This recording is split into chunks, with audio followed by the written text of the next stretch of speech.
On fait un format webinaire, c'est la première fois qu'on fait un format sur 1 heure et demie le midi autour de cette formation, qui d'habitude dure naturellement une journée. Inutile de vous dire que on aura du mal à répondre à toutes les attentes.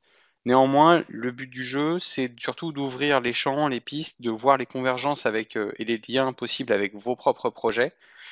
Et si besoin est de poursuivre la réflexion sur une formation, il y a des formations qui sont organisées, on reviendra là-dessus en fin de formation, mais c'est à Lyon le 30 juin, et il y en a une autre à la rentrée plutôt dans l'Ouest, en Anjou. Et puis de toute façon, il y en aura d'autres plus tard, si vous voulez qu'on fasse une formation physique ensemble. Voilà. Vous avez en bas à droite, dans l'encart conversation, un chat que vous pouvez. Voilà, Olivier Lacoude nous vient de nous dire bonjour. Vous pouvez l'utiliser tout le temps pendant la présentation. Vous pouvez poser des questions si les choses sont pas claires, si vous m'entendez moins bien, si vous me voyez moins bien, si vous avez. Bon, bref, vous pouvez réagir. Vous pouvez pas parler, mais vous pouvez réagir à l'écrit. Donc n'hésitez pas à poser vos questions et on essaiera de répondre au fur et à mesure. On va pas forcément attendre la fin parce que comme vous allez être nombreux, on risque d'être un peu mitraillé de questions. Donc vaut mieux plutôt les diluer tout au long de la formation, ce sera plus simple. Voilà, bon, et ben commençons. Commençons par cette photo que vous connaissez, j'imagine, toutes et tous, ou si vous la connaissez pas, je sais pas comment vous avez fait parce qu'on l'utilise quand même assez régulièrement. C'est bien entendu la photo de l'inauguration du parc éolien citoyen Bégawatt en Bretagne. Et cette photo est intéressante, non seulement par ce qu'elle montre, mais aussi par ce qu'elle ne montre pas, c'est-à-dire tout ce qu'elle suggère au niveau justement de la mobilisation, au niveau de la communication, au niveau de ce qui a été nécessaire pour rendre cette photo possible. Je sous-entends comment ces gens sont venus ici, comment est-ce qu'a été organisé cet événement, comment est-ce que les gens qui ont des... J'ai un pointeur? Ouais, je crois que j'ai un pointeur. Comment est-ce que voilà, ici on voit des... Ah, je peux prendre le pointeur? Ah non, je peux pas prendre le pointeur. Bon, voilà, ici vous voyez des t-shirts éoliens citoyens, ils ont été préparés par quelqu'un. Ici vous voyez des gens en, en habits, en costume. On imagine que ça peut être des partenaires ou que ce sont les collectivités qui ont été invitées par l'occasion. Comment est-ce qu'elles ont été mobilisées? Vous voyez ici qu'il y a également tout le monde a son petit moulin à vent. Qui les a achetés? Comment ça s'est organisé? Qui a eu l'idée? Vous voyez qu'il y a des enfants un peu partout. Comment est-ce qu'on a rendu la fête conviviale? Comment est-ce que ces gens ont pu se dire tiens, on va venir à cette inauguration? Voilà, c'est tout finalement, tous les messages, tout l'aspect convivial, tous les ressorts qui font qu'une communication devient sympathique, est agréable et marche autour d'un projet. Comment est-ce que aussi on fait venir le soleil pour l'inauguration? Ça, c'est le petit secret de PV, d'éolienne en Pays de Vilaine. Alors, un projet, vous en avez sans doute vous-même un projet déjà développé ou en développement ou en exploitation, ou alors vous avez l'idée de. Dans tous les cas, vous vous situez euh, quelque part dans cette frise que je vous montre là, qui est une frise assez commune dans nos formations que vous avez déjà dû voir, qui représente les phases d'émergence, de développement, de chantier et d'exploitation des projets sur les différents plans. Les différents plans, c'est-à-dire le plan technique, plan de la participation citoyenne et du modèle économique. Euh, Évidemment, la communication n'est pas la même en fonction de l'étape où vous en êtes. Les enjeux ne sont pas les mêmes. On va voir ça juste après. Également, on parle de communication sur un projet citoyen d'énergie renouvelable, mais il faut bien penser, il faut bien avoir en tête qu'on ne parle pas d'un projet, de tous les projets, que chaque projet est unique, et c'est justement parce qu'il est unique et qu'il a sa spécificité au niveau du territoire, de l'histoire du projet, des gens qui l'accompagnent, de la tradition du territoire, de caractéristiques, le contexte. Euh, voilà, on peut même aller très très loin, on va dire, sur l'aspect territorial, parce que c'est vraiment là que s'ancre le projet. C'est une spécificité. C'est pas la même chose de développer un projet éolien sur les ailes des Crêtes que de développer un projet éolien en Bretagne ou dans le Limousin. La dynamique collective est souvent pas la même. Est-ce que ça vient d'un groupe citoyen? Est-ce que ça vient d'un groupe militant? Est-ce que ça vient d'une collectivité militante, pourquoi pas? Est-ce que ça vient d'une personne qui a une idée, un agriculteur ou un entrepreneur? Est-ce que ça vient d'une opportunité qui, voilà, bon, bref, ça va influer sur la communication. Il faut bien comprendre d'où on vient. Et enfin, il y a vous, personne humaine, personne physique, qui avez votre vie, votre parcours, plus ou moins impliqué dans l'énergie, plus ou moins impliqué dans l'économie sociale et solidaire, plus ou moins impliqué dans ces initiatives qui essayent de mobiliser largement. Et forcément, vous allez vous impliquer, vous allez vous mouiller dans ce projet, et ben, va falloir interroger aussi qu'est-ce qui fait que vous y arrivez, parce que sans doute que les ressorts qui font que vous vous y impliquez parleront à quelqu'un qui aura envie de s'y impliquer également. C'est pas dit, mais en tout cas, ça peut aider. Donc aujourd'hui, ce midi, on va essayer de comprendre le diagnostic. C'est un point central des formations sur la communication. Si vous ne retenez que ça, bah, déjà, ce sera un très beau webinaire. Ensuite, on va passer en revue les différents enjeux de la communication qu'on rassemble par masse, le ciblage, la formulation de messages et les outils, et enfin les 6 choses à retenir. Voilà, si vous ne devez retenir que 6 choses, ce sera à la fin. Le diagnostic, c'est simple. Là, j'utilise l'image. Excusez-moi, je parle du nez un peu. J'utilise l'image d'un arbre parce qu'en gros, avant de planter un arbre, il faut savoir où est-ce qu'on le plante. Et si on a envie qu'il prenne vraiment toute la place, qu'il puisse se développer tranquillement, il faut s'assurer évidemment que la terre est bonne, que le contexte finalement, que le contexte, que les gens qu'il y a autour, que les adjuvants autour du projet sont positifs, qu'il y a suffisamment de place pour le tissu racinaire, qu'il y a suffisamment de sédiments, qu'il y a suffisamment de choses. Donc là, on va dire pour un projet citoyen, c'est concrètement qui sommes-nous, combien on se compte, nos différentes capacités, nos différents relais, nos différents moyens, nos différentes compétences, notre capacité à travailler ensemble. Le milieu est important, analyser son environnement, les initiatives similaires, la situation politique, la situation territoriale, la dynamique associative, si j'ai peut-être déjà dit, l'attrait du territoire, l'appétit du territoire pour ce genre de projet. Voilà, on va revenir dessus, hein. Et enfin, quels sont les moyens, l'ambition du projet concrètement? euh, Est-ce que tous les éléments sont réunis pour qu'on ne soit pas bridé au niveau des... Est-ce que quelqu'un est disponible dans le groupe pour suivre ces aspects de mobilisation et de communication? Auquel cas, ça va être très difficile. Enfin, si ça n'existe pas, ça va être difficile. Est-ce que quelqu'un a des compétences, des moyens, des relais? Est-ce que quelqu'un a de l'entre-gens au niveau des collectivités, des médias, de partenaires divers?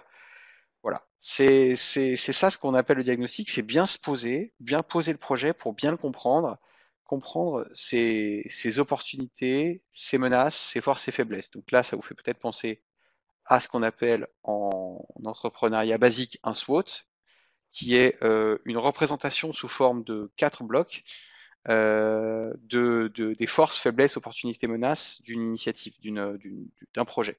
Là, on l'adapte pour un diagnostic de communication, c'est-à-dire sur le plan de la communication, qu'est-ce qui pour moi est une force pour le projet, qu'est-ce qui est une faiblesse, opportunité, menace. Je vous ai mis ici quelques exemples. Par exemple, en termes de force, on peut penser au groupe moteur. Là, on parle force-faiblesse, vraiment le projet en tant que tel, dénué de tout environnement, de tout aléa qui n'est pas forcément dans sa zone de maîtrise. Là, on parle de ce que le projet maîtrise. Donc, son groupe moteur, ça peut être une force, l'implication d'élus, s'il y a justement une ressource dédiée à la communication, comme je disais tout à l'heure, voilà, ça peut être des exemples, si quelqu'un est doué dans la communication et bénévole pour le projet. La connaissance du réseau énergie local, si vous êtes impliqué dans ce réseau. Voilà, tout ça, ça peut être des forces. Évidemment, c'est pas exhaustif, hein, mais faites des liens avec vos situations particulières. Niveau de faiblesse, il faut là savoir bien déterminer et être honnête avec soi-même pour savoir quelles sont les limites de notre communication. S'il y a peu ou pas de budget, peu ou pas de ressources bénévoles, Et si enfin, voilà, on imagine qu'au niveau du projet, alors la faible bassin d'épargne, c'est dans un contexte de collecte et c'est à moitié une menace parce que c'est pas forcément inhérent au projet, mais bon, vous voyez l'idée. On diagnostique que il y a un faible bassin d'épargne, du coup, il va falloir sans doute que la communication aille un petit peu plus large que ce bassin-là ou utilise d'autres messages. Opportunité menace, c'est vraiment tout ce qui est autour du projet qui sont des faisceaux positifs ou négatifs qui vont pouvoir mettre soit des bâtons dans les roues, soit souffler dans le dos du projet. En l'occurrence, la fête du vent en opportunité. Voilà, c'est un exemple encore une fois, hein, mais voilà, on peut se baser sur la semaine du développement durable, sur l'organisation de festivals locaux, de fêtes, de foires qui peuvent booster un petit peu le projet et qui peuvent être une vitrine pour le projet. Marc, Oui. euh, quand j'avais fait l'étude des synthèses MOF, donc menace, opportunité, force, faiblesse, j'avais appris que force, faiblesse, c'était plus lié au projet en tant que tel, à l'interne du projet, et que opportunité, menace, c'était plus lié à l'environnement du projet. Est-ce que tu souscris? Je souscris pleinement. Voilà. Enfin, c'est juste pour donner un repère Non, non, tu as aux, raison, aux tu as raison. participants. Voilà. Effectivement, c'est pour ça qu'effectivement, force faiblesse normalement à l'intérieur du groupe projet, on va dire autour de la table, vous devez finalement savoir vos forces et vos faiblesses. Après, opportunité menace, c'est une fois qu'on lève le nez et on se dit où est-ce qu'on est, dans quelle situation on se trouve. Et là, du coup, vous allez, bah voilà, par exemple, appel à projet de la région. Bah, vous êtes pas, c'est pas vous qui décidez s'il y a un appel à projet ou pas et s'il est favorable ou pas aux ONR citoyennes. Si c'est le cas, voilà, c'est une opportunité. Si vous avez le soutien d'énergie partagée, ça peut être aussi une opportunité de communication. Implication du directeur de l'école dans le groupe, par exemple, il est dans le groupe. Bon bah, en réalité, c'est une force. Donc j'aurais pu très bien le mettre dans force, mais sur les perspectives que ça ouvre, à savoir, il va pouvoir communiquer auprès des parents d'élèves, il va pouvoir faire une communication dédiée lors de la kermesse. Voilà, bah là c'est une super opportunité pour développer la com. Bon voilà, sur les menaces, vous voyez à peu près ce que c'est aussi. Par exemple, incertitude sur l'obtention du permis de construire. Ça, ce sont des menaces qui sont pas forcément liées à la communication, mais qui vont avoir une influence directe. Parce que ça veut dire que le projet peut un petit peu avoir des difficultés. Ou pareil sur le niveau du tarif. Bon voilà, encore une fois, c'est pas quelque chose que la com peut maîtriser, mais c'est important de l'avoir en tête. Les oppositions aussi sont à mettre dans les menaces. Si jamais les oppositions sont très fortes, ça peut devenir la problématique de communication à adresser en priorité. Et dans ce cas-là, sans doute que ce sera un des enjeux forts, enfin la problématique phare par la suite. Voilà. Mes excuses encore, je passe un petit peu vite sur cet aspect-là. L'important, c'est que vous posiez bien les bonnes questions, être honnête avec soi-même pour pouvoir après, sainement, pouvoir déboucher sur la problématique. La problématique, c'est du coup le problème que la communication doit essayer de régler. Euh, il ne faut pas essayer d'avoir trop de problématiques, de vouloir à la fois trouver des gens dans le groupe, des bénévoles, de trouver des compétences, de trouver des gens pour investir, de trouver des gens pour faire les stands. Enfin voilà, on ne peut pas tout faire en même temps. On pourra séquencer lors du projet, mais c'est important d'identifier quel est le vrai enjeu parce qu'on va pouvoir trouver des actions qui sont très ciblées et qui nous demanderont du coup moins d'efforts et moins de dépenses d'énergie. Donc là, ce sont des exemples. Motiver les citoyens d'intégrer le groupe moteur, collecter 1 million sur notre faible bassin d'épargne. Ce sont des exemples, hein, vous n'êtes pas obligé de collecter 1 million. Convaincre les collectivités de nous épauler, recruter en prévision de la mobilisation financière. Vous voyez que là, enfin, j'imagine que vous voyez déjà qu'en fonction de ces problématiques-là, on ne s'adresse pas du tout au même type de personnes. On ne va pas utiliser les mêmes messages pour motiver. On ne parle pas aux collectivités comme on parle aux citoyens ou comme on parle à des partenaires privés, par exemple. Euh, donc voilà. Définir une ou deux problématiques max. Oui, ça, faut pas essayer d'aller au-delà. En fonction de cette problématique, une fois que vous avez posé, vous savez qui vous êtes, vous avez votre problématique, vous allez sans doute l'intégrer dans votre planning, enfin dans votre planning, dans votre état d'avancement du projet. Globalement, sur l'état d'avancement,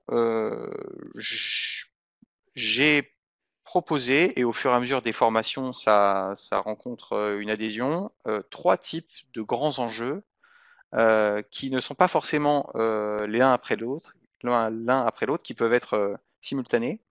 C'est l'enjeu d'associer dans un premier temps, c'est-à-dire associer des partenaires, associer un groupe moteur fort et solide au départ, au démarrage, dès l'idée, les premiers partenaires, les premiers éventuels relais qu'on prépare pour la phase de mobilisation, les collectivités, les convaincre, les rassurer, les assurer, les intégrer dans le projet. Ça, c'est une partie qu'on appelle associée. Euh, la partie mobilisée, on va dire, une fois que, bon, après c'est discutable sur les plannings, hein, enfin sur le timing, mais bon. La partie mobilisée, elle commence globalement dès qu'on a fait une première action d'ouverture. Généralement, c'est une réunion publique, ou ça peut être une première newsletter, par exemple, où on est allé voir quelques collectivités et du coup, on s'est un peu exposé. Donc là, va commencer une sorte de mobilisation. Donc là, celle-ci, elle est assez longue et elle comporte une mobilisation tous azimuts, des relais, de notoriété, de mobilisation financière. Encore une fois, on va détailler ça juste après, hein, mais c'est juste pour vous montrer les grandes séquences. Et puis la phase animée, qui elle, commence aussi à partir du moment où on a commencé à mobiliser des gens autour de soi, quand on a commencé à récolter des premières adresses email sur un stand, eh ben, on peut décemment pas laisser ces gens dans la pampa sans savoir ce qu'il advient du projet. Donc il est important de mettre en place des actions d'entretien, d'animation, de faire vivre le projet. Et c'est ce qu'on appelle la phase animée. Voilà. Encore une fois, on a souvent à gérer plusieurs de ces enjeux. Parfois, on est même aux trois. Souvent, on a des gens qui disent bah moi j'en suis encore là parce que j'ai pas encore fini mon groupe, j'ai encore des manques. Je suis parti dans la mobilisation et puis je vais lancer des newsletters et lancer des actions pour maintenir un petit peu la flamme chez tous les sociétaires actuels. Alors Marc, on a une première question de Frédéric là, qui demande quelle différence tu fais entre associé et mobilisé. Associé, c'est vraiment dans l'objectif d'assembler autour des premiers instigateurs du projet un groupe suffisamment solide et des partenaires, on va dire, solides pour que le projet puisse puisse par exemple rédiger des statuts, puisse se constituer, puisse vivre tranquillement, sans avoir forcément à aller chercher de l'argent tout de suite. Mais en tout cas, qu'on ait suffisamment de gens pour lancer et initier le projet. Quand il s'agira après d'aller chercher un deuxième rideau de personnes, là, ce sera la mobilisation. Quand on proposera aux gens de s'impliquer financièrement et pas forcément de s'impliquer dans le groupe moteur ou dans la gouvernance, et ben là, on parlera plus de mobilisation. En gros, quand c'est l'appel à financement, l'appel à investissement, quand c'est de la notoriété, quand on va voir la presse, en gros, quand on essaie de taper très large, c'est ce que j'appelle mobilisation. Euh, voilà, j'espère que c'est plus clair, Frédéric. Je passe à la suite. Donc là, on a vu les enjeux. J'espère que vous voyez à peu près où est-ce que vous vous situez. C'est important pour la suite, pour que vous puissiez profiter des exemples futurs. Là, on va établir. Pardon, je vais un peu vite, excusez-moi. Je vais introduire un peu. Une fois qu'on a bien déterminé où est-ce qu'on se situait, on va passer sur sur le plan de communication, c'est-à-dire le plan de communication. Globalement, c'est en trois aspects. Euh, mince, comment j'enlève voilà. Le plan de communication, il est en trois grandes phases qui sont là représentées par cette magnifique métaphore du tir à l'arc. On a un public. On a un public qu'on peut appeler public cible. Ça fait parfois un peu peur, donc je dis public. On a des publics différents auxquels on souhaite s'adresser, très différents. Qu'est-ce qu'on souhaite quel message on souhaite leur faire parvenir et quels outils vont nous permettre de leur faire parvenir ces messages.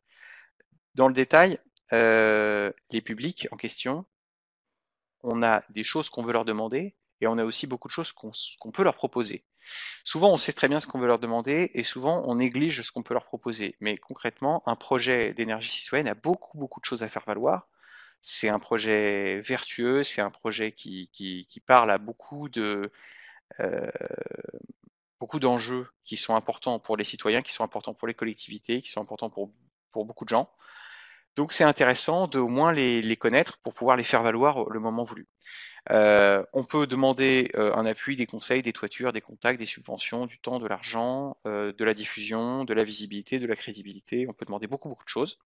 Là, on voit qu'il peut y avoir les collectivités, on peut penser à la presse, on peut penser à des citoyens, on peut penser à des propriétaires de toitures, de fonciers. Bon, voilà, ça c'est nos différentes cibles.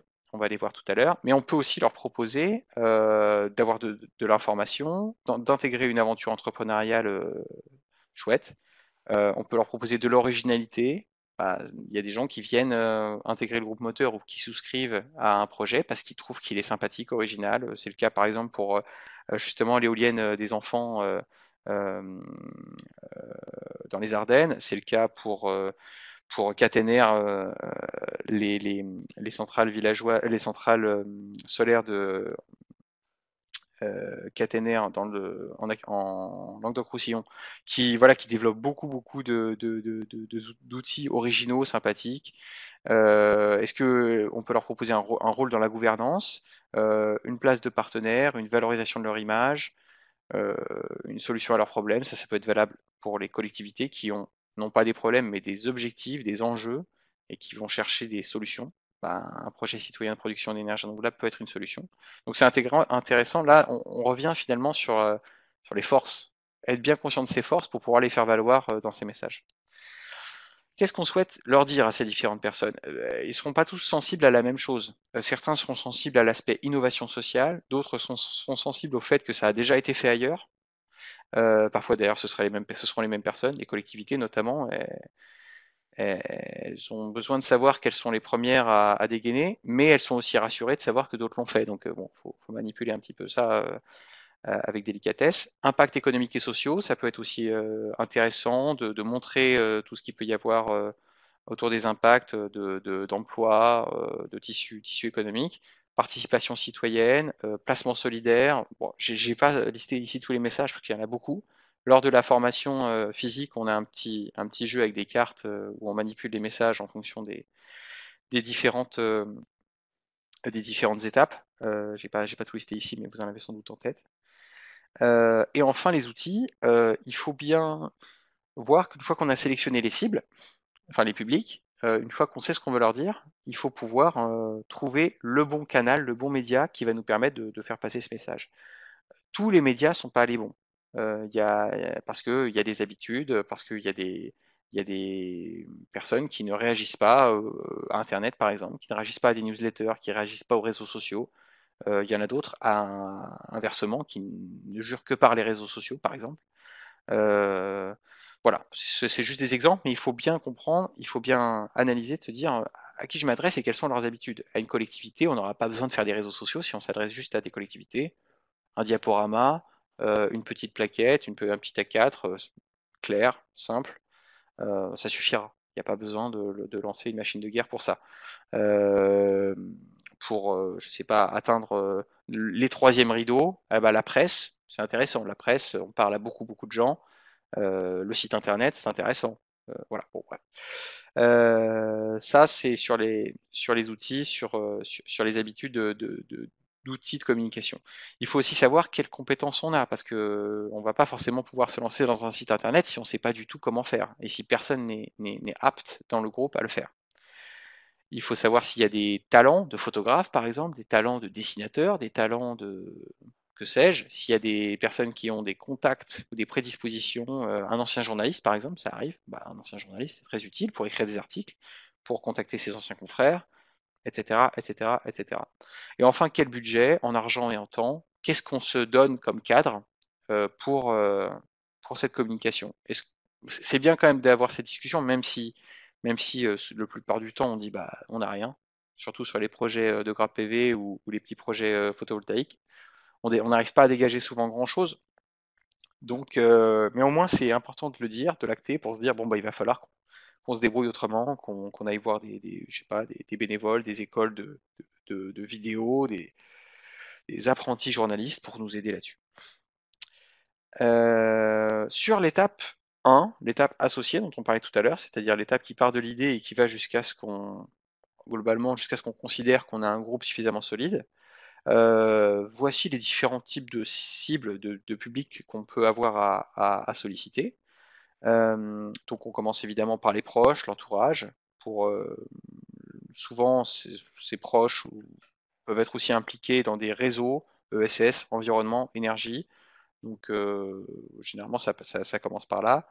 Il peut y avoir d'autres porteurs de projets aussi qu'on contacte dans cette phase d'associés, non pas forcément pour les intégrer dans le groupe, mais pour s'inspirer de ce qu'ils ont fait, pour aussi commencer à voir les premiers outils qui ont été déployés, parce que encore une fois, et ça c'est une des six choses à retenir de cette formation, c'est pas besoin de réinventer la roue la plupart du temps au début.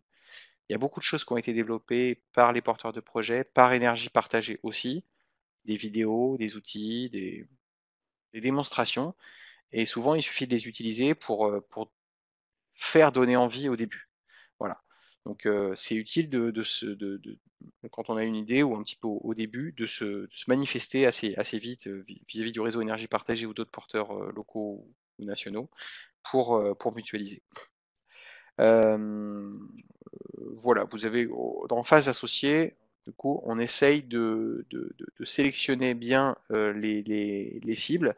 Ça peut aussi être le moment de contacter les collectivités locales pour évaluer un soutien éventuellement politique. Bon, à cette phase-là, ce sera peut-être un petit peu pas évident d'avoir un soutien politique, mais au moins un soutien technique de la part des agents opérationnels, pouvoir mettre à disposition avant même une toiture, pouvoir mettre à disposition une salle pour se réunir. Bon, voilà. C'est les premiers moments. Et pour ces premiers moments, il est important de mettre en place un tableau de contact. Dès le début, à partir du moment où on s'adresse à des gens, c'est important d'avoir un tableau. Ça semble basique, hein, ça semble bête de dire ça, mais encore une fois, c'est de ça que part la bonne communication, c'est de ne laisser personne partir de la communication. Enfin, en tout cas, sauf si elle le souhaite, naturellement, mais en tout cas, de ne pas laisser quelqu'un sans information ou sans suivi à partir du moment où elle a manifesté un intérêt pour le projet. Dans cette phase d'associer les messages qu'il est utile d'utiliser. Là, on va avoir beaucoup, beaucoup de messages parce que forcément, on est dans une phase où on a envie de convaincre, de motiver. Donc, on va faire un peu feu de tout bois. Pour les collectivités, on va leur parler du projet local et collectif, de l'innovation sociale, par exemple, euh, la lutte contre le changement climatique, les objectifs de réduction des émissions de gaz à effet de serre, l'objectif de développement des énergies renouvelables. Vis-à-vis des réseaux ESS, environnement, énergie, on va faire valoir aussi le fait qu'il s'agit d'un projet qui est concret, qui donne corps à beaucoup de théories qui sont beaucoup utilisées par ces associations, qui sont en manque de concret, de projet. Là, c'est une manière de démontrer les choses, donc ça peut être vachement motivant pour eux, pour elles. Euh, la finance solidaire, l'aspect donner du sens à son argent, euh, maintenir l'épargne sur le territoire. Voilà, c'est des arguments aussi qui peuvent être utilisés vis-à-vis des proches et des citoyens, on va dire, du premier cercle. Pardon. Encore une fois, là, je ne suis pas exhaustif. J'ai essayé de réduire au maximum pour ce webinaire, mais on pourrait trouver bien plus de messages à manipuler dans ce moment-là. C'est le moment où on essaie de se trouver un nom, avec plus ou moins de succès selon les projets. Il faut dire que c'est pas facile, hein. Tout le monde s'est déjà appelé énergie citoyenne, énergie, voilà, tout a déjà été un peu pris. Donc voilà, c'est le moment de faire référence justement à ses forces, à son territoire, à sa spécificité, parce que c'est cette spécificité qui, aux yeux de la presse, des partenaires en phase de mobilisation, pourra faire mouche et pourra faire la différence. Alors, dans cette phase d'associé, comme je vous disais tout à l'heure, prioritairement utiliser les outils de communication des autres. Il y a beaucoup, beaucoup de choses, je l'ai dit tout à l'heure, des BD, des vidéos, des outils divers et variés. Il y a une chaîne YouTube Énergie Partagée qui comporte beaucoup, beaucoup de films, enfin beaucoup, une trentaine de films de projet, des films sur l'investissement citoyen au sens large. Donc n'hésitez pas à taper dedans. Et si vous connaissez des projets ou si vous faites partie du réseau Énergie Partagée, vous pouvez solliciter les adhérents pour qu'ils vous envoient tel ou tel outil.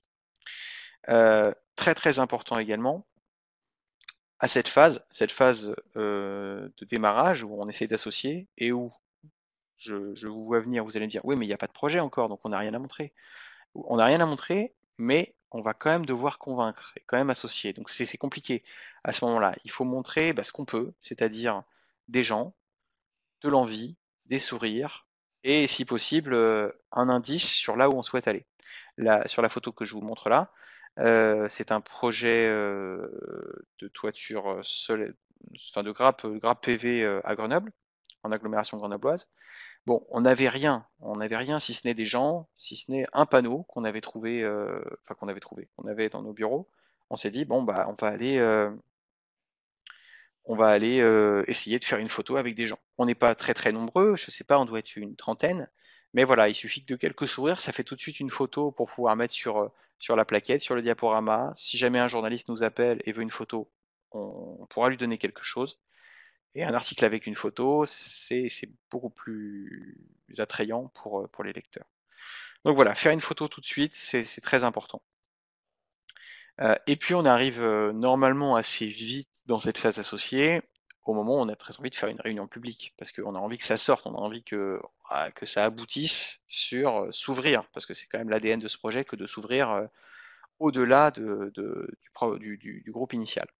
Lors de ces réunions publiques, et encore une fois, lors des formations, on revient vraiment en focus là-dessus pour voir comment est-ce qu'on organise le déroulé d'une réunion publique, pour voir quels sont les rôles qu'il y a aussi, quelles sont les choses à éviter, et aussi qu'est-ce qu'il advient en cas d'opposition. Ça n'arrive pas sur tous les projets, mais sur des projets éoliens notamment, dans des zones un peu sensibles, il peut arriver que ce soit le moment où des anti-éoliens en profitent pour arriver et s'aborder la réunion. Bon voilà, qu'est-ce qu'on fait dans ces cas-là? Comment réagir face aux oppositions? C'est aussi un focus qu'on fait lors des formations que je ne peux pas malheureusement me permettre de faire aujourd'hui. Peut-être que lors des questions après la présentation, peut-être qu'on y reviendra, mais voilà. Si vous n'avez pas de problématique dans ce sens, c'est peut-être pas nécessaire que j'insiste. Dans l'étape mobilisée, qui est l'étape la plus longue, je ne sais pas, mais qui est l'étape en tout cas qui demande le plus d'énergie, il va falloir faire feu de tout bois. Tous les réseaux qu'on avait commencé à motiver en phase associée, qu'on avait informés, mis au parfum sur l'éventualité qu'il y ait une mobilisation, là, il va falloir leur demander, pour le coup, euh, du relais, il va falloir leur demander du temps de disponibilité pour pouvoir soutenir ce projet, le montrer. Donc là, en fonction localement de votre tissu, il y a les structures ESS, la CRES, la NEF, s'il y a des réseaux d'entrepreneuriat comme France Active, pardon, les structures de l'écologie, FNE, Greenpeace, les Amis de la Terre, Colibri, que sais-je, Attaque, réseau sorteur du nucléaire, bref, tout ce que vous pouvez trouver peut être intéressant. Encore une fois, ça dépend de votre ADN de projet, mais bon, voilà, ces réseaux-là sont généralement assez favorables à soutenir. Les réseaux énergie, l'agence locale de l'énergie s'il en existe une dépendance de l'ADEME s'il en existe, les initiatives famille à énergie positive, il y en a beaucoup partout en France. C'est intéressant de se rapprocher d'eux, des capitaines ou de ceux qui les gèrent, des espaces info énergie qui les gèrent, parce que ça peut être vraiment le berceau d'une mobilisation assez intéressante. Rassemblement collectif, donc là on parle des AMAP, on parle des jardins partagés, bref, de toutes les initiatives qui peuvent se rapprocher dans l'esprit d'un projet citoyen d'énergie renouvelable. Donc voilà, là où il y a de la mise en collectif, du sens autour du faire ensemble, les systèmes d'échange libre, les monnaies locales, bref, un peu tout. Et vous pouvez même aller plus loin, avoir les associations de retraités, les associations sportives, les associations culturelles, parce que pourquoi pas, elles peuvent être intéressées. Encore une fois, ça dépend du maillage de réseau de votre territoire, mais euh, voilà, ça peut être intéressant d'aller présenter l'initiative qui, encore une fois, a beaucoup à faire valoir à ces personnes-là. La vie locale, naturellement, les écoles, les marchés, les foires, les brocantes, les magasins bio, les cinémas d'art et d'essai, les artisans, les marchés de producteurs. Bon, encore une fois, bon, on identifie ça. Bien sûr, c'est en fonction de vos objectifs parce que vous allez, si vous dites, bon allez, c'est parti, on fait tout ce qui existe en local, vous allez rapidement vous cramer si vous êtes tout seul. Donc il faut bien mettre ça en adéquation avec vos ressources. Si vous avez beaucoup de bénévoles, vous allez pouvoir vous permettre de faire les marchés, de pouvoir intervenir dans les écoles, etc. Si vous êtes 5 bénévoles, ça va être compliqué. Vous allez en faire un ou deux, puis après vous allez être crevé. Donc peut-être que si vous avez des ambitions de collecte, par exemple, il faudra faire autre chose de plus efficace. Voilà, les médias, les leaders d'opinion. Voilà, c'est le moment aussi où vous pouvez mobiliser si vous connaissez un leader d'opinion, si je ne sais pas si vous avez quelqu'un de connu régionalement ou même nationalement près de chez vous et qui pourrait vous aider dans le projet. Pourquoi pas, ça peut être intéressant. Lors d'une formation, je me rappelle qu'on avait, c'était en Bretagne, je crois, ou au Pays de la Loire, quelqu'un qui disait, bah tiens, on connaît Jean Jouzel, qui est le président du GIEC, donc du groupe sur les experts du climat. Bon bah ça, c'est une super figure. Si ne serait-ce qu'il parle dans une interview du projet, ça peut être un super coup de boost. Donc voilà. J'ai une Génial. question, Marc, de justement Jean-Marc Chauveau. Est-ce qu'au début, les élus locaux sont prioritaires dans la communication avant les citoyens? Pas forcément. Après, ça dépend beaucoup de l'origine du projet. Si naturellement, si le projet est très proche d'une collectivité, soit initié par des agents, soit initié par des structures très proches de la collectivité, évidemment qu'il faudra en priorité convaincre les élus parce que ce sera une condition sine qua non du projet. On a des projets qui se sont montés sans les collectivités et qui encore aujourd'hui, parce que le contexte politique n'est pas favorable, se continue sans les collectivités. C'est le cas des survoltés d'Aubais, par exemple, en Languedoc-Roussillon. Bon voilà, ils n'ont pas l'appui, et ben ils font sans, c'est pas grave. Donc non, c'est pas forcément prioritaire. Alors, par contre, si vous suspectez que, que l'a priori de la collectivité peut être bon, et si le soutien peut être là, ce serait dommage de ne pas aller les voir, c'est clair. Donc en cas de contexte favorable, il vaut mieux aller les voir assez tôt, sinon c'est pas non plus létal pour le projet.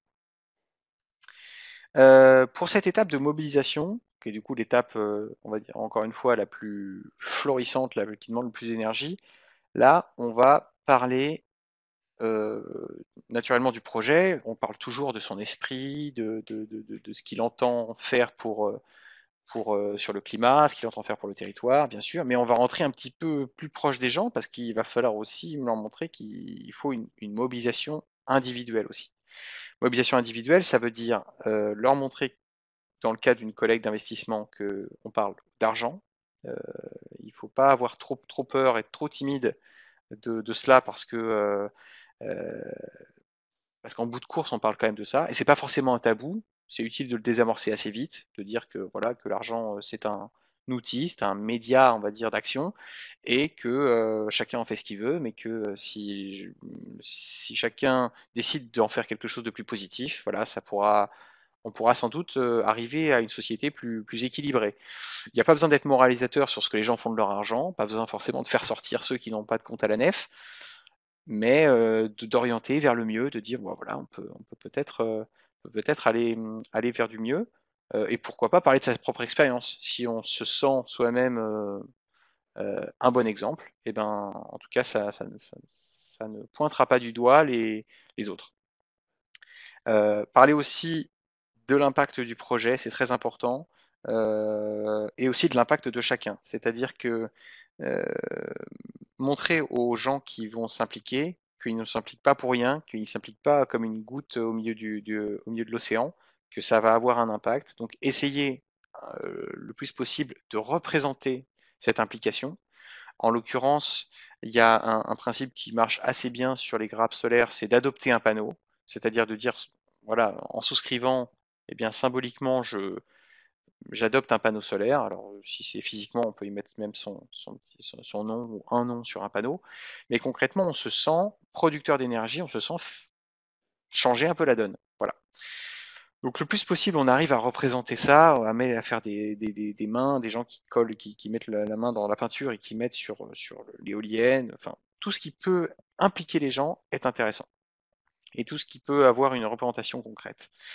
Il faut aussi montrer que, enfin, le passage à l'acte, c'est pas non plus super simple de souscrire à une société enfin, une société d'énergie citoyenne.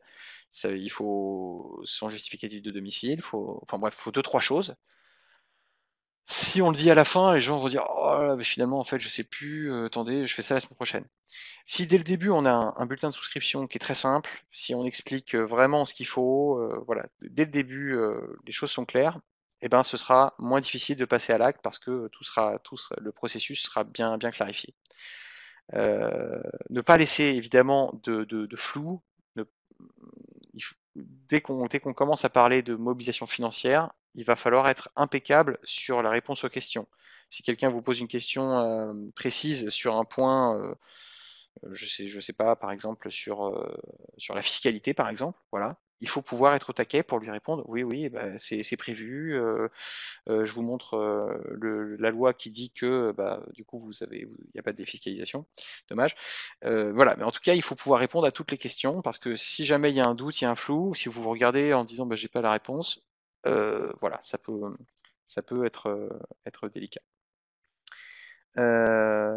Encore une fois, dans cette phase de mobilisation, c'est aussi intéressant de faire témoigner ceux qui l'ont fait, donc vous en tant que souscripteur, mais enfin en tant qu'actionnaire du projet, mais aussi pourquoi pas d'autres projets ou d'autres actionnaires des projets à côté qui viennent raconter un petit peu comment ça se passe avec un peu de recul. Euh, donc voilà, là je vous montre une sélection d'outils qui sont intéressants en phase de mobilisation. Évidemment, les projections, les conférences, débats, les rencontres autour de l'énergie. Il y a beaucoup de films qui existent. Qu'est-ce qu'on attend demain, libre, bref, bon, il y en a plein. Des longs métrages, je veux dire, qui peuvent être projetés et qui sont le prétexte après pour une soirée débat, ou bien faire intervenir, comme la fiche de droite, des, des intervenants d'autres projets. Les sites web, ça semble assez indispensable quand même aujourd'hui. Ça ne l'était peut-être pas il y a quelques années maintenant. Ça l'est d'avoir un site web ou un blog, enfin quelque part en tout cas où on peut facilement trouver toutes les informations sur le projet de chez soi. Il faut aussi se rendre compte que maintenant c'est pas cher de faire enfin on se dit tiens, il faut que je fasse un site, il va falloir que j'aille voir une agence, ça va me coûter 2 000 euros. Non, non, un site, c'est 50 euros d'hébergement. Et le nom de domaine, ça coûte 5-6 euros. Donc voilà, on va dire qu'il y a des principes aujourd'hui, des systèmes d'édition qui sont gratuits, qui sont très très simples à manipuler et voilà, que vous pouvez prendre en main assez vite. Donc un site web, c'est pas très cher. Par contre, c'est cher en temps parce qu'il va falloir lui donner une tête à peu près attrayante et l'alimenter si possible régulièrement. Les stands aussi en cette phase de mobilisation, la présence lors de stands est intéressante. Comme je vous disais tout à l'heure, c'est très chronophage, c'est très fatigant. C'est pour ça qu'il faut bien sélectionner là où on va, qu'est-ce qu'on y fait. Si c'est simplement pour mettre des plaquettes sur une table et rester derrière, vous allez perdre votre temps. Il faut que votre projet démontre son unicité, démontre sa spécificité, faire une animation, montrer la convivialité, montrer des sourires, bref, enfin, il faut que votre communication soit à l'image de ce que vous voulez faire du projet et que les gens, en vous voyant, se disent oh, ce projet me botte vraiment. Donc il faut trouver des petites activités, des chamboule-tout, je sais pas. Bon, voilà. On n'est pas très très bon, nous, chez Énergie Partagée là-dessus, mais on se pose des questions, on fait des quiz, on fait des quiz un peu à la Julien Lepers, c'est pas mal pour capter pendant 10 minutes des gens.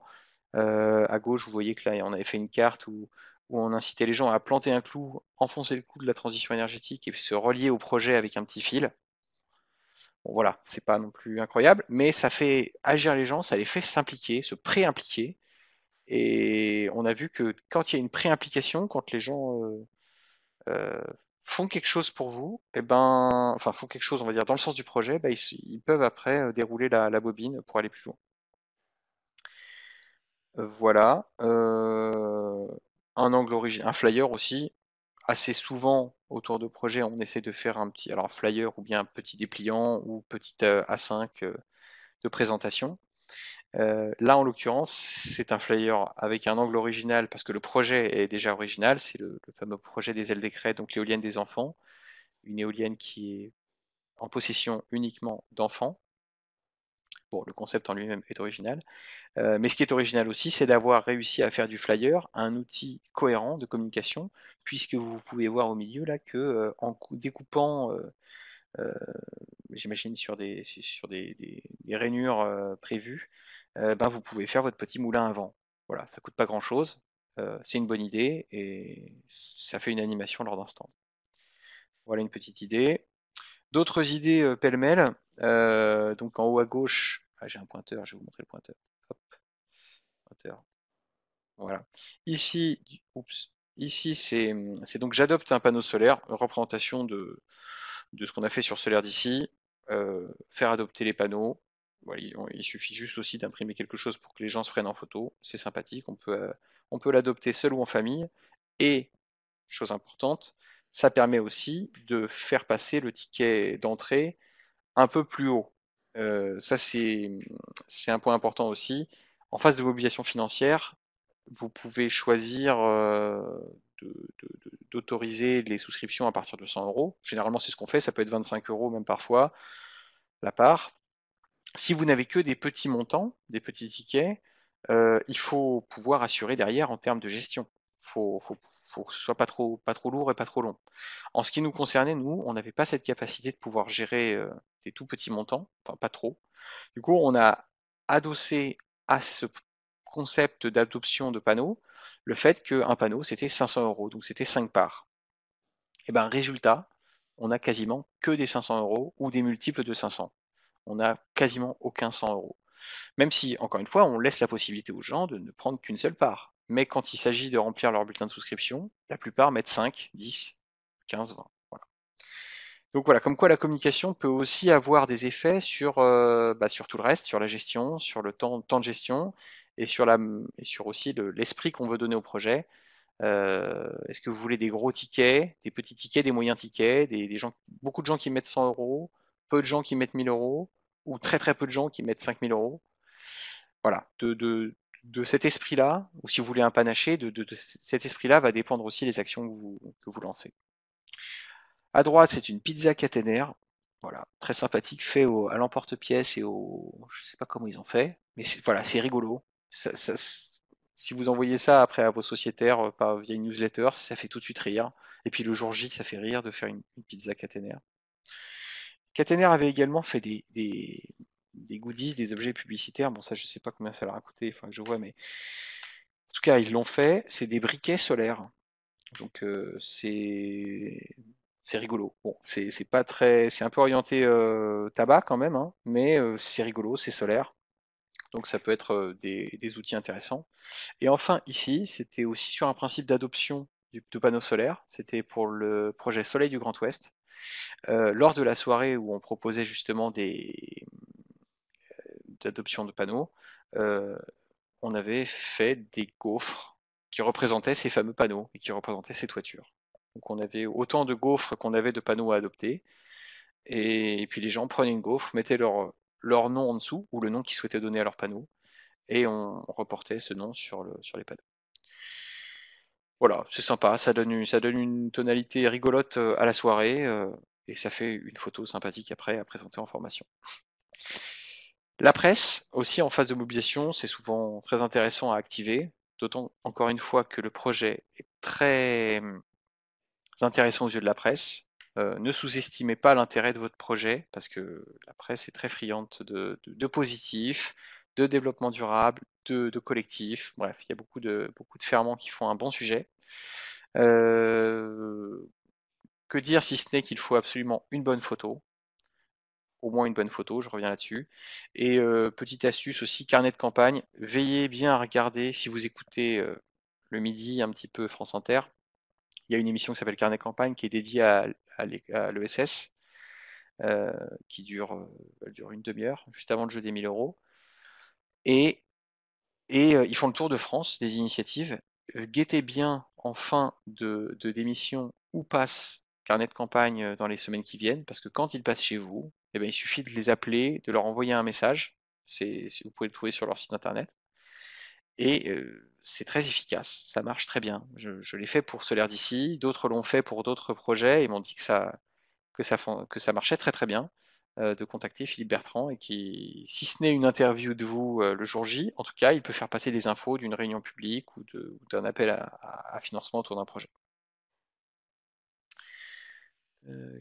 Ah bah tiens, Isabelle est là, d'accord. Censeur pour notre promo, tout à fait. Euh, Étape 3, donc là c'est l'étape animée.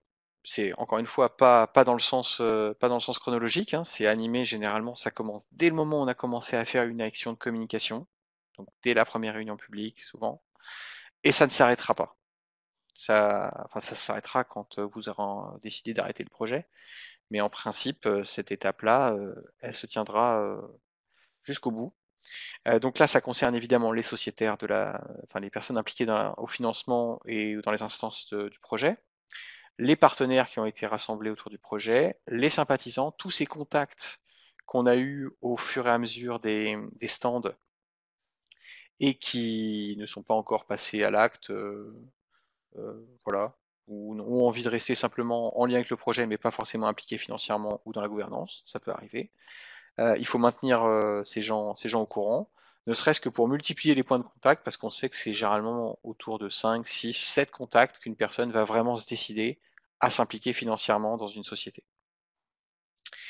Et les médias aussi, si vous avez eu des papiers de journalistes, gardez-les bien bien précieusement de par vous, parce que c'est des gens qui peuvent, si ce n'est faire un papier sur vous, bon, quand ils ont déjà fait un papier, ils vont pas en faire un le lendemain, mais en tout cas en parler à des confrères, l'avoir en tête, vous mentionner auprès d'autres personnes. Bref, c'est le réseau, c'est intéressant, il faut entretenir ce réseau-là. Et s'astreindre à une régularité d'infos. On n'est pas obligé de faire forcément toutes les semaines, tous les mois, mais en tout cas régulier. Sur Solaire d'ici, nous je sais qu'on a eu beaucoup de mal, c'était tous les 3 mois, tous les 6 mois parfois. C'est pas idéal. Voilà, il faut essayer de trouver une bonne régularité et il y a beaucoup de choses qu'on peut dire, même quand on n'a pas beaucoup d'infos. Euh, L'info finalement, elle est là toujours, même quand il n'y en a pas. C'est-à-dire que euh, le projet garde son cap, c'est le message principal. Il y a eu des évolutions. Ça peut être des évolutions si on n'a pas encore lancé le chantier, ça peut être des évolutions dans la constitution des dossiers, dans les nouveaux partenaires, dans les nouveaux sociétaires qui ont rejoint. On peut en profiter pour faire des interviews du président, par exemple, de la société. On peut faire un point sur où viennent les sociétaires. Ça peut être intéressant.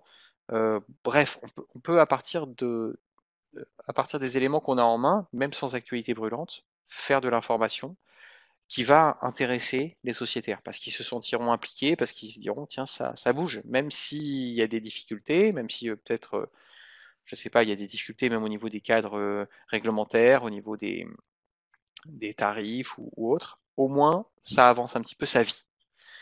Voilà.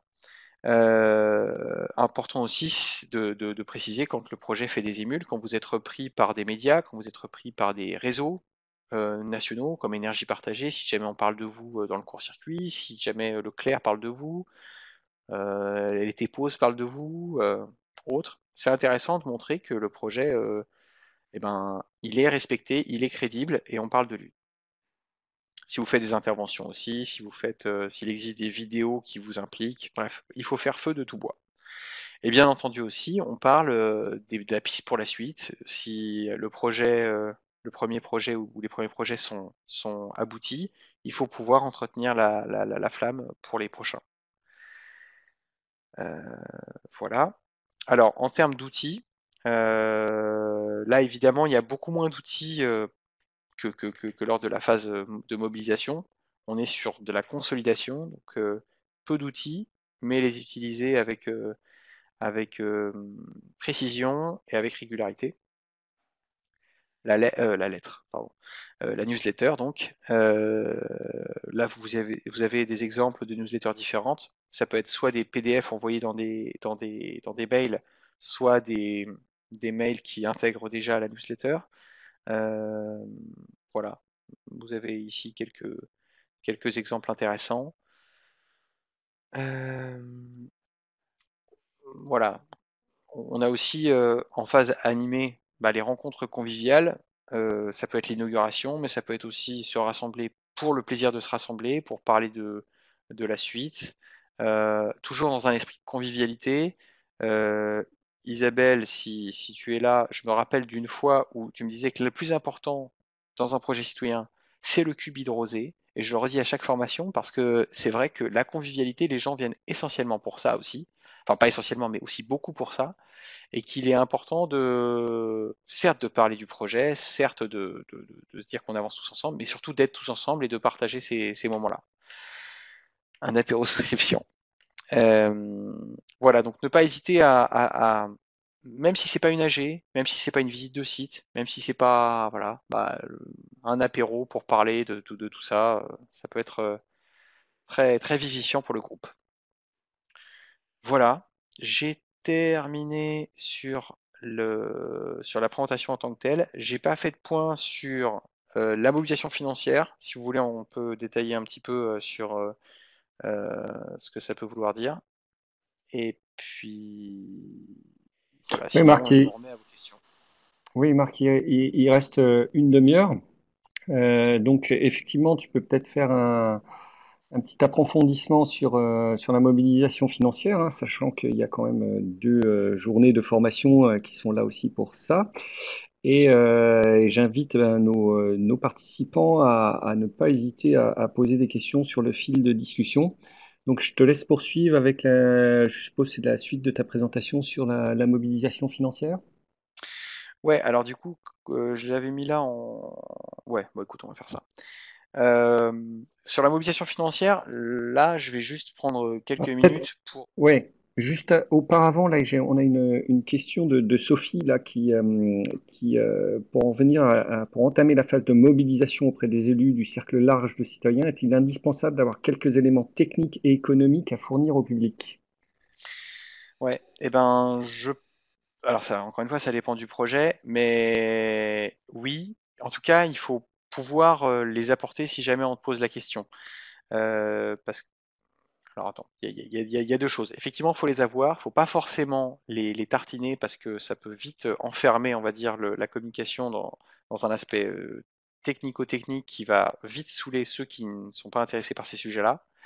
Mais il faut pour autant pouvoir les soumettre à ceux que ça intéresse, les proposer parce que voilà, il y en a certains qui vont tout de suite vouloir rentrer dans le détail et qui, du coup, ce sera l'occasion de les impliquer dans le groupe s'ils sont si intéressés que ça. Donc on n'est pas, je dirais que c'est pas obligé de les mettre en avant. Par contre, il faut avoir une idée de planning, ça c'est important.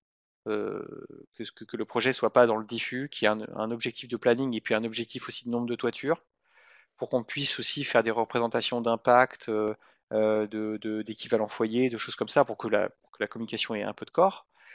Si c'est encore un peu flou, c'est pas grave. Essayez de faire des moyennes, essayez voilà, de savoir à peu près combien voilà, enfin, d'avoir un peu à la louche, mais de pouvoir quand même avancer un objectif. Et puis, bah, pour le coup, s'il y a une date de mise en route, s'il y a des perspectives vraiment très établies, bon, bah, ça c'est l'idéal. Ça permet vraiment de travailler la communication avec un point A et puis un point Z où on sait que on va pouvoir séquencer la communication sur une période bien, bien précise. Ok. J'enchaîne sur la collecte, sur l'aspect réglementaire, parce que la collecte financière est réglementée. On ne peut pas faire exactement ce qu'on veut parce que tout simplement, il y a un organe qui s'appelle l'autorité des marchés financiers qui veille à ce que l'épargnant français soit protégé, euh, si bien que on interdit de faire un démarchage trop large pour ce genre de projet. Alors, je rentre dans le détail.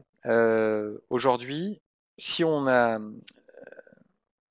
si on veut pouvoir communiquer largement, démarcher, proposer l'investissement sur son territoire, il faut avoir un visa, un prospectus d'offre publique de titres financiers et obtenir un visa, mais c'est quelque chose qui est très lourd à porter, qui est très cher, et que du coup, on ne le fait pas. Et l'AMF nous, par conséquent, limite ceux qui n'ont pas ce visa à une communication à 150 personnes pour l'appel à investissement.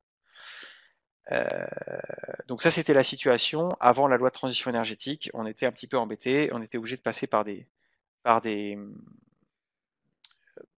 chemins de traverse pour parvenir à cette collecte.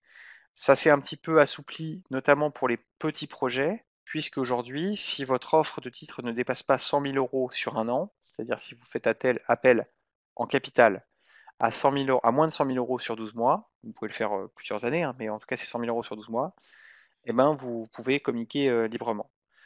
Ou alors il y a d'autres, vous voyez qu'il y a d'autres ici, d'autres conditions, enfin d'autres exigences. Si vous en avez une parmi celles-ci, vous pouvez communiquer. Il se trouve que les 3 ou 4 dernières ne nous concernent pas vraiment parce que ce sont soit c'est des valeurs nominales d'actions qui sont de 100 000 euros, ce qui ne nous concerne pas vraiment, soit soit ça s'adresse à des investisseurs qualifiés, donc des professionnels, donc c'est pas vraiment notre cas non plus. Donc en gros voilà, ça a un petit peu simplifié la donne pour les petits projets et voire les moyens projets, puisque l'offre de titres, enfin si votre collecte est entre 100 000 et 5 millions d'euros, mais que vous avez déjà que cette collecte représente 50% de votre capital, c'est-à-dire si vous avez déjà un capital assez conséquent et que vous voulez en collecter la moitié, pour dire les choses simplement, là vous pouvez aussi communiquer librement sans avoir besoin de visa. Alors vous allez me dire, dans la plupart des cas, notamment les projets éoliens, on ne se situe pas dans ces cas-là, donc on est encore un petit peu embêté. Donc effectivement, on est encore un petit peu embêté, du coup on est toujours limité à ces 150 personnes, donc il existe des moyens de contourner encore cette difficulté, euh, notamment en préparant le terrain, avec une association de préfiguration. C'est le cas pour pas mal de projets qui, avant de se constituer en société, ont déjà, enfin, préparent le terrain avec une association. C'est plutôt intéressant parce qu'on on peut là tout à fait communiquer et dire on va bientôt lancer une société, on fera un appel à investissement à ce moment-là, donc préparez-vous, préparez-vous, préparez-vous. On peut aussi communiquer sur un projet beaucoup plus large. On n'est pas obligé de démarcher en disant investissez dans notre projet, vous aurez X% de rentabilité. Ça, c'est strictement interdit. Par contre, on peut communiquer sur le fait de vouloir impliquer les gens dans un projet territorial de transition énergétique, de vouloir inviter les gens à s'investir dans la transition énergétique, à vouloir prendre part à la transition énergétique. Vous voyez que là, il y a des petits jeux de mots qui nous permettent de laisser à penser que ce projet, bah, il y a une implication individuelle qui est suggérée, et par conséquent, lors de conférences, lors de tables rondes, lors de même d'interventions dans la presse, on peut tout à fait préciser qu'on souhaite impliquer le territoire, les gens dans ce projet, et qui viennent prendre part dans ce projet. Voilà, sans forcément après aller trop directement sur l'investissement en tant que tel, parce que là, voilà, c'est un terrain un petit peu glissant. Euh, Encore une fois, qu'est-ce qu'on risque à préparer le terrain avec une association, c'est que, pardon, je reprends la question de Claude. Préparer le terrain avec une association, c'est que l'association, elle, de toute façon, elle fait appel à des enfin, elle peut faire appel à des dons ou des adhérents, et elle n'est pas du tout, elle est pas du tout, comment dire, bridée là-dessus. Il n'y a, y a pas de problème. Elle peut tout simple, elle peut faire appel à des adhésions, faire appel à des dons. Elle peut dire ce qu'elle veut. Et je crois même, mais ça c'est à vérifier, parce que c'était un cas qu'on m'a suggéré il y a quelques semaines, qu'on peut même convertir des implications dans une association en part lorsque celle-ci se transforme en coopérative. Ce sera vérifié peut-être, mais ça pourrait être un élément aussi de conversion d'une association vers une société. Mais voilà, grosso modo, ça veut dire qu'on peut effectivement euh, euh, réunir une communauté de personnes qui constitueront après le cœur du public de souscripteurs lors de l'ouverture à mobilisation. Et enfin, impliquer énergie partagée, parce que énergie partagée a lui-même, enfin, a une fois pour tous obtenu un visa de l'autorité des marchés financiers et peut par conséquent lancer des offres au public de titres financiers sur les projets qu'Énergie Partagée Investissement finance et uniquement sur les projets qu'Énergie Partagée Investissement finance. Ce qui veut dire que si vous êtes ne serait-ce que enfin, labellisé ou si on vous accompagne ou si vous participez à une formation, ça ne veut pas du tout dire que vous pouvez communiquer de façon débridée. Par contre, si vous avez si Énergie Partagée Investissement s'est impliqué à votre financement, vous allez pouvoir sur cette partie-là et en fléchant du coup vers Énergie Partagée Investissement, pouvoir communiquer. Là, on ne parle pas de pouvoir communiquer vers l'implication directe dans votre société de projet. Jean-Marc, Marc, pardon. Oui. Non, mais c'est avec ton M là, je suis perturbé depuis le début. Il y a Jean-Paul qui précise, je sais pas si tout le monde l'a vu, que ce dont tu parlais tout à l'heure, qui était la possibilité de convertir des dons aux associations, enfin en tout cas une adhésion aux associations en parts, ça aurait déjà un nom légal qui s'appellerait donc des fonds associatifs avec droit de reprise. Donc ça laisse peut-être la possibilité à tous de se renseigner là-dessus. Ouais, sans doute, ouais, ouais. Bah merci. Je sais pas, faudra creuser encore une fois, faudra avoir une. Mais en tout cas, il existe des expériences là-dessus où on pourra, enfin si ça vous intéresse, on pourra orienter vers des. Je continue sur. Tout à l'heure, je l'ai un peu évoqué, mais c'est quelle collecte voulons-nous finalement? Là, vous avez trois différents types de répartition de collecte. Là, on se situe sur un exemple d'une toiture qui coûterait 25 000 euros. Enfin, en tout cas, la collecte serait de 25 000 euros. On a besoin de combien de personnes? Si on est sur une communication très large, effectivement, comme c'est au milieu là, Alors, je vois une petite erreur dans ton troisième graphique, ce serait 5 personnes qui investissent 5 000 euros. tout à fait, bien vu. Attends, je la cache. Voilà. Dans la communication du milieu, donc ça veut dire des toutes petites parts, une communication très large. Bon, voilà, c'est très citoyen, c'est très bien, mais ça veut dire que ça demande beaucoup d'efforts, euh, des moyens humains importants. Sur la partie de gauche, où c'est on va dire la version intermédiaire, on a une communication qui va être sélective. On va pas aller partout, on va pas faire tout. Par contre, on va essayer d'aller vers des publics qui sont capables de mettre des tickets moyens. Donc là, il faut sélectionner les bons réseaux, les bons efforts. Et enfin, sur la partie de droite, qui là, on va dire un excès, communication ultra ciblée vers des gros tickets. Ça permet d'atteindre assez rapidement l'objectif de collecte. Pour autant, est-ce que la démarche citoyenne est préservée? À vous de voir.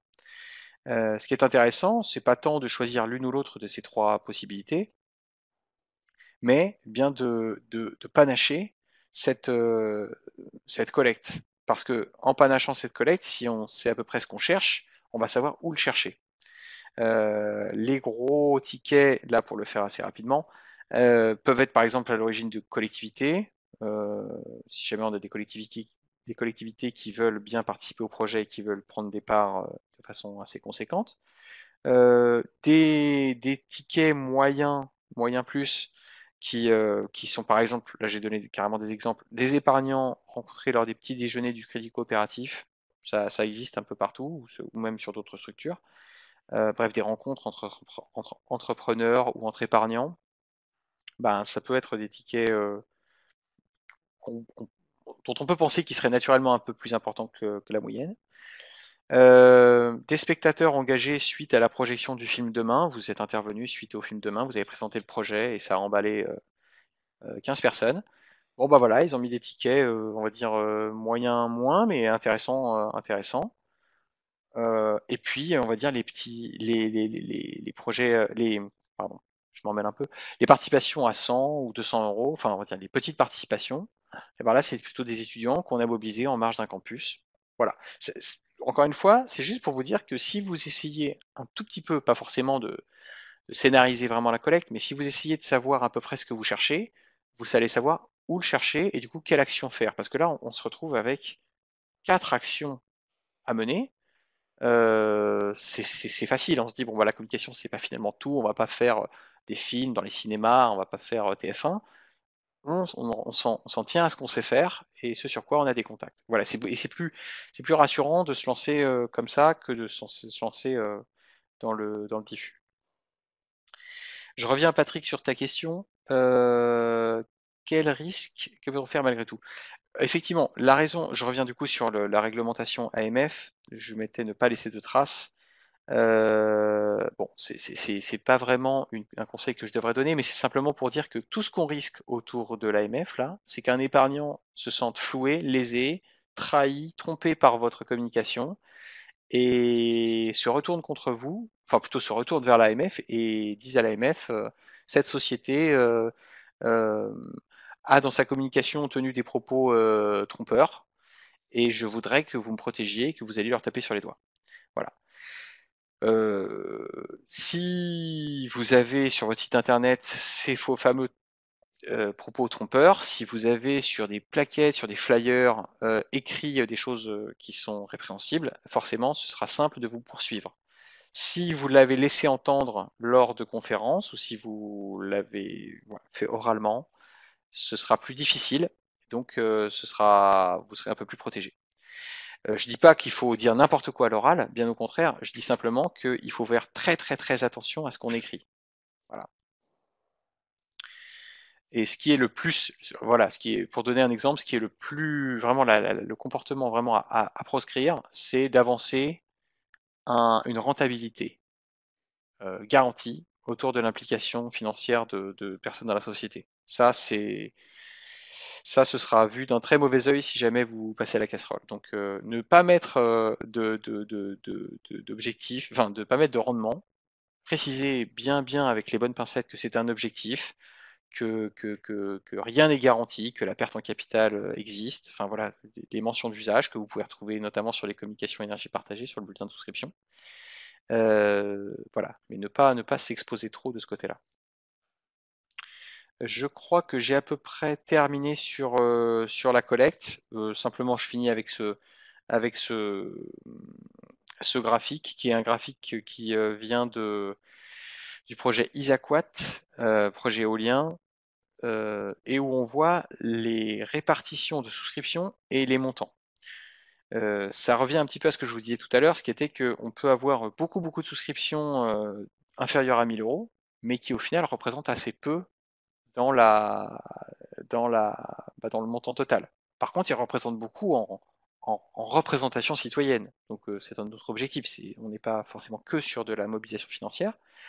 Mais bon, si on a vraiment des impondérables et si on doit trouver de l'argent, et à un moment donné, il faut aussi s'orienter vers des actions plus efficaces en termes de collecte.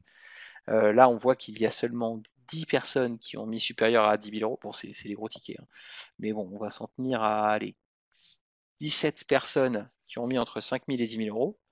Bon, bah, ça représente du coup, je sais pas moi, un quart ou un cinquième du total de la collecte.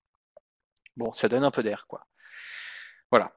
Tout ça aussi pour dire que, et dernière chose, si on communique trop sur des valeurs faibles, si on communique sur 100 euros notamment, et nous, énergie partagée, c'est ce qu'on faisait au départ, on disait oh, oui, mais nous, on a un projet super, à partir de 100 euros, les gens l'assimilent à un don.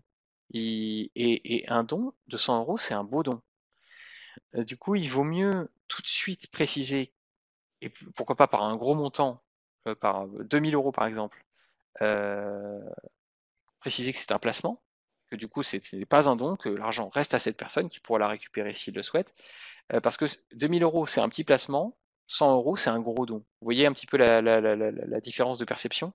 Donc la personne, si elle met 100 euros, elle considère plus ou moins qu'elle les perdra et elle y pense même plus.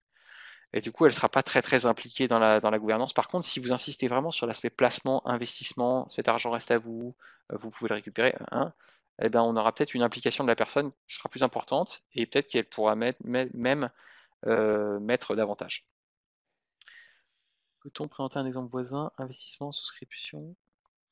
Oui, je pense qu'il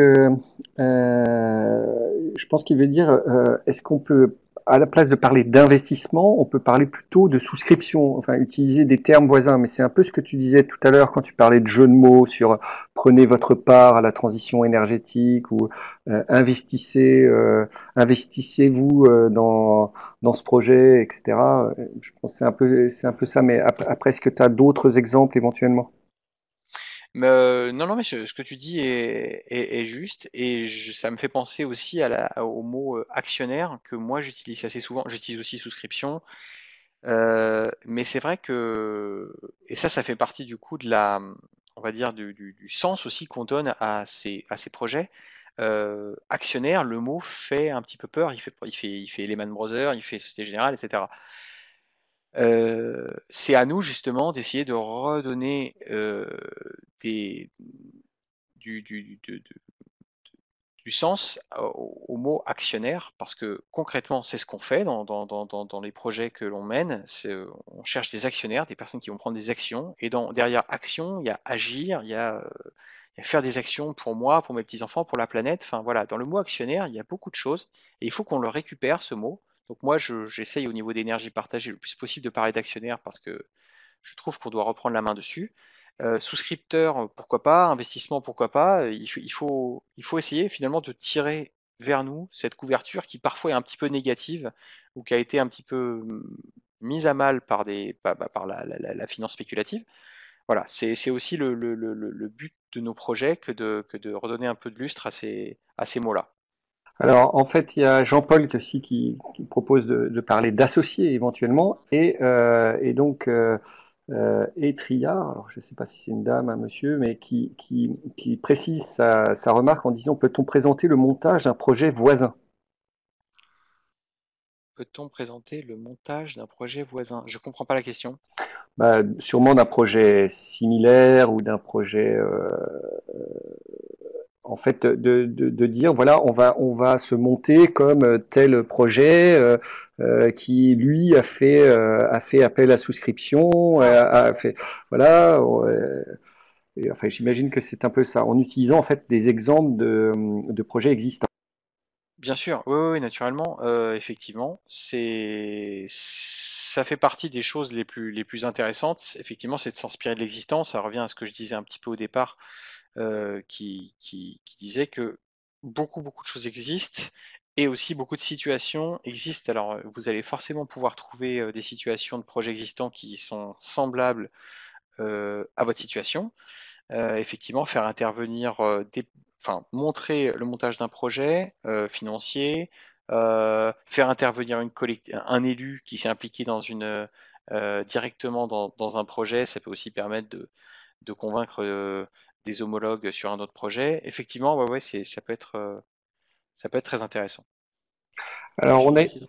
on a une question de Colline. Peut-on avoir pour le même projet deux types de souscriptions? Des souscriptions faibles considérées comme des dons et proposer aux proposer enfin, et d'autres plus importants pour des investisseurs.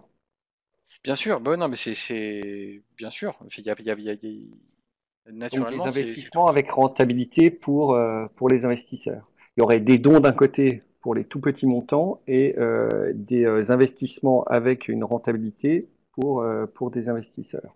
Non, non, c'est considéré comme des dons, mais effectivement, c'est des souscriptions faibles, donc de personnes qui n'ont pas forcément les moyens non plus de mettre plus, mais qui veulent participer à la hauteur de leurs moyens. Donc naturellement, là, on va pas fermer la porte à cette participation-là, et on va aussi parallèlement pouvoir aller voir d'autres publics pour ouvrir un peu plus, enfin pour avoir des perspectives, enfin, de collecte un peu plus vastes. Donc oui, oui, naturellement. Mais c'est justement le jeu de se poser la question, de dire est-ce que on ne fait, parce que souvent sur les projets, on se dit tiens, on va écumer les festivals et les fêtes.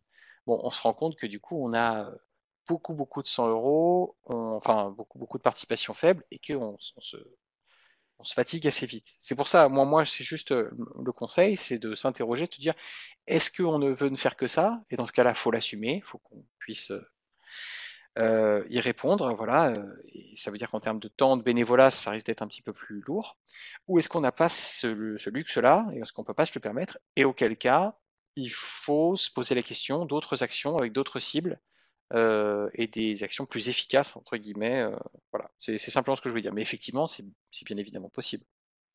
Ok, que peut-on répondre à une personne qui d'emblée parle de délai de retour sur investissement et de rapport entre la somme investie et la somme qui va être reçue? Quelqu'un qui serait d'emblée projeté dans une démarche de rentabilité. Ben, ce qu'on peut répondre, c'est que le projet, bien évidemment, n'est pas basé sur ce rendement, et que si cette personne n'attend que le rendement, elle s'est sans doute trompée de placement. Et faire valoir les autres rentabilités non financières, les autres rentes et les dividendes, les triples ou quadruples dividendes non financiers pour le territoire, pour, euh, pour, euh, pour le changement climatique, enfin pour le changement climatique, pour la planète, pour le climat.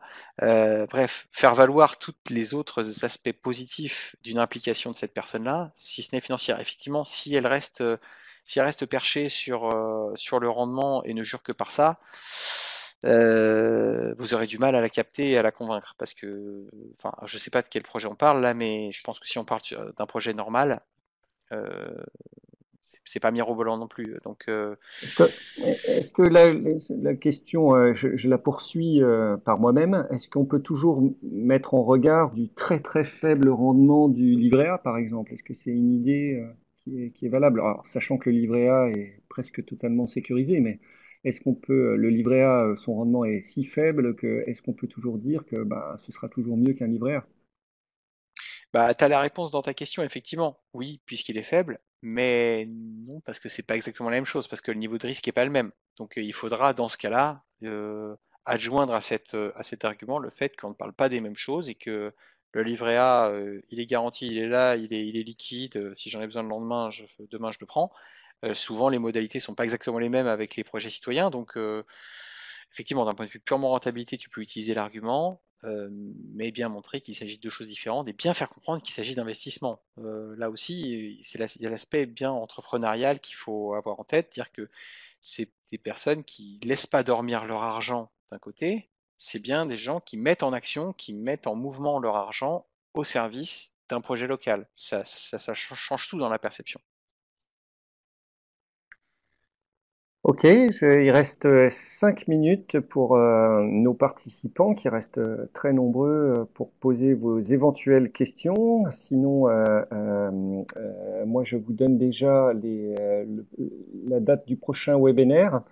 Donc, ce sera le 22 juin sur comprendre les mécanismes de financement des projets de NR de territoire. Donc, là aussi, un sujet très fondamental.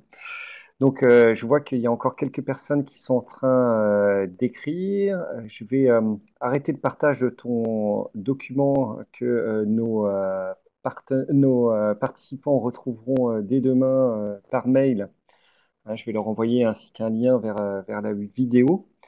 Donc, ben, je vous le redis, hein, donc, rendez-vous le 22 juin si vous n'avez pas d'autres questions. Euh, je vois que bah, tout le monde commence à nous remercier. Moi, je voudrais déjà te remercier, M, pour ta super présentation. Donc, je vous donne rendez-vous aussi le 29 juin pour un autre webinaire là, qui n'est pas inscrit sur la maîtrise foncière des projets de NR de territoire. Donc là, on parlera du beau amphithéotique sur les toitures, de maîtrise foncière dans l'éolien, de maîtrise foncière dans le public, dans le privé. Enfin, un joli programme. Vous pouvez noter ça le 29 juin. Bien sûr, les formations aussi, tout ça à revoir sur notre page dédiée. Et donc, merci aussi à tous les participants et rendez-vous donc pour notre prochain webinaire. À très bientôt. Merci beaucoup. Merci.